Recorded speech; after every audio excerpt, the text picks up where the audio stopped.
கேஎன்ஆரோட ஆஸ்பத்திரி தான் காவேரி. திருச்சியில் இருக்கும் காவேரியும் சென்னையில் இருக்கும் காவேரி ஹாஸ்பிட்டலும் கேஎன்ஆருக்கு சொந்தமானது. ஆனால் நேருவின் தம்பி அப்போலோவில் போய் அட்மிட் ஆகிறாரு. ஏன்னா இவங்க பிடிச்சிட்டாங்கன்னு அமலாக்கத்துறை. ஒருவேளை உண்மையிலே அவருக்கு உடம்பு சரியில்லாமல் இருக்கலாம், அதை நம்ம கொச்சப்படுத்தக்கூடாது. உண்மையிலே உடம்பு சரியில்லாமல் இருந்தால் ரைட். ஆனால் உங்கள் கலாச்சாரம் வேறு மாதிரியாச்சே.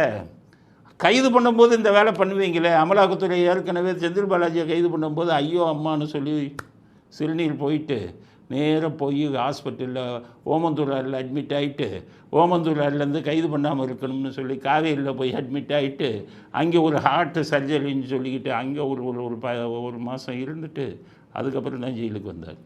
அதனால் உங்களுக்கு அமலாக்கத்துறை ரெய்டுனாலே உங்களுக்கு பூரா ஆஸ்பத்திரி வந்துடும், நெஞ்சு வலி வந்துடும், உடம்பு வலி வந்துடும்.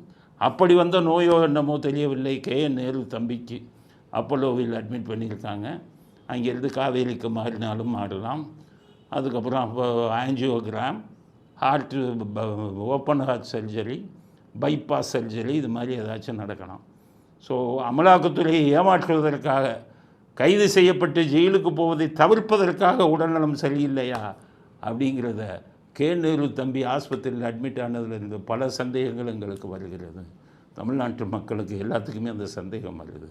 அதனால் இதை நீதிமன்றங்கள் உண்மையிலே விசாரித்து அவரை கைது பண்ணும்போது இதே மாதிரி உடல்நிலை சரியில்லைங்கிறத காரணம் காட்டி ஊரை ஏமாற்றுகிறார்களாங்கிறத ஒன்றுக்காக நீதிமன்றங்கள் விசாரிக்க வேண்டும். பெயில் கேட்பாங்க.